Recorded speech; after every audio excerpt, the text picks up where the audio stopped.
basketball anak nila. May anak din na kayo. Paano nga ba nagsimula ang bata? Paano nagsimula? Wow, okay. Nagsimula siya as a rebel company na itinayo namin ni Eric V. Cruz at C.S. Barroso kasama 10 pang mga batang mananayaw from Philippine Ballet Theatre. It was a breakaway group actually. Kasi yung nangyari nun is binabago nila yung posisyon ko sa Philippine Ballet Theatre.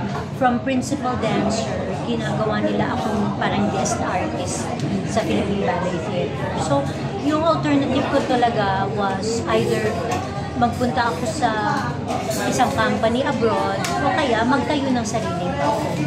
So, nung si Osias Barroso at that time, steady partner ko siya sa Philippine Ballet Theatre.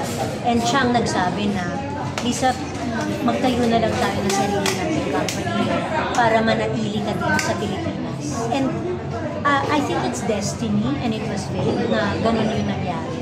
Nanatili ako dito sa Pilipinas, itinatag namin yung Ballet Manila. And for the last 30 years, talagang punong-puno yung schedule namin ng mga performances. At ganun kaganda yung aming growth as a company. Kasi nga parang ang mission talaga namin was to bring ballet to the people. Yun talaga yung nag-unite sa amin. Siyempre, may halong takot, no? To leave an established organization like Philippine Ballet Theatre for an unknown. At that time, wala kaming studio, wala kaming sariling studio, wala kaming sariling teatro, wala kaming board of directors na, wala kaming funds, no? To have a stable income. And so, talagang it was a leap of faith. And at that time, ang naniniwala talaga kami sa kakayahan namin bilang mga mananayaw. So alam namin na yung isinasayaw namin malakas at saka maganda yung quality. So yun talaga yung laban namin. And since then, of course, katulad nga sinasabi ko lagi, meron kaming 2 years as Ballet Manila na BF before Fred. Tapos after that 2 years of the company na wala kaming patron, nagkaroon kami ng patron in Fred. So after AF, after Fred, talagang naging malakas ang company. We had a studio of our own, and then eventually he built us not just one studio, one theater, but 2 theaters of our own, Star Theater and Allium Theater. And sinuportahan talaga niya yung ballet company and yung school. Pero ang advantage talaga ng Ballet Manila is we have a school that feeds the company with really strong and qualified dancers, very well-trained dancers. Ano yung mga first production na ginawa niyo? First productions namin, of course, yung Ballet Manila Dances, yun yung first concert namin. Concert format, mga excerpts from different classical ballets, at saka may mga original choreographies namin, pero concert format siya. The first full-length ballet that Ballet Manila danced was Swan Lake, but it was with the Krasnoyarsk Ballet, 20 other dancers from Krasnoyarsk Ballet. That was performed sa Cultural Center of the Philippines to celebrate my 10th anniversary as being a Filipina prima ballerina based in the Philippines. That was in 1996. Kasi nga bumalik ako from Russia in 1986. So yung 10th year anniversary of being based in the Philippines, celebrate namin with our first full-length ballet, which was Swan. Naalala mo ang dati namin mga 10 years na ba? Ano yung pinakamahirap, pinakamasayang experience?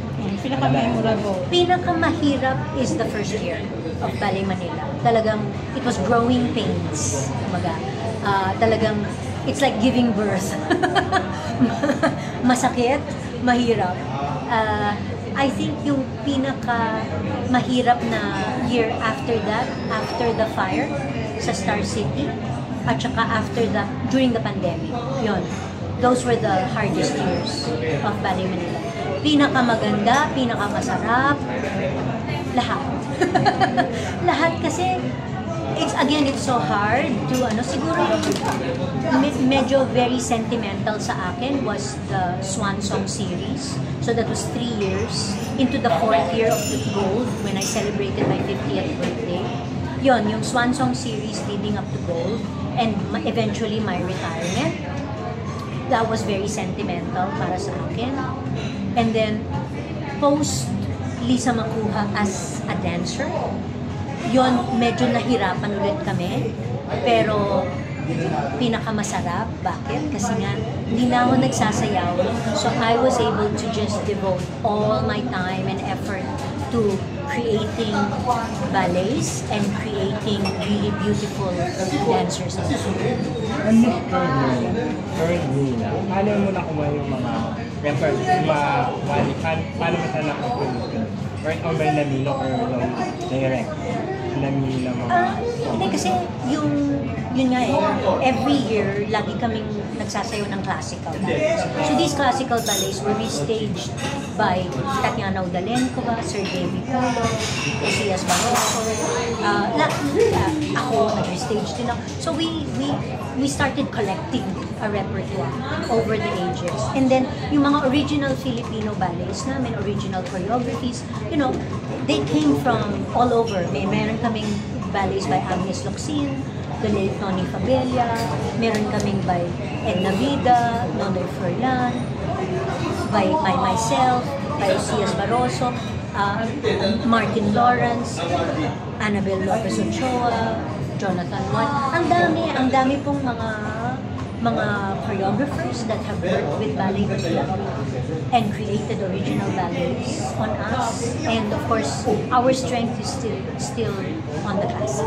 Kasi 13 years old na Ballet Manila, saan ka nag-improve? I think it's still based on the foundation of classical ballet. So, yun talaga yung strongest asset namin was that really strong foundation of classical ballet. After you are able to do the classics well, you can really let go and become freer in your styles with the contemporary dance or original Filipino ballets. So yun talaga yung strength ng company is the classical ballet foundation. May collaborate sa international ballet na. So, minsan na yung ballet Manila yun. Parang exchange dancer. Pero kanyari yung ballet Manila naman, sasayaw from na different ballet dancer production.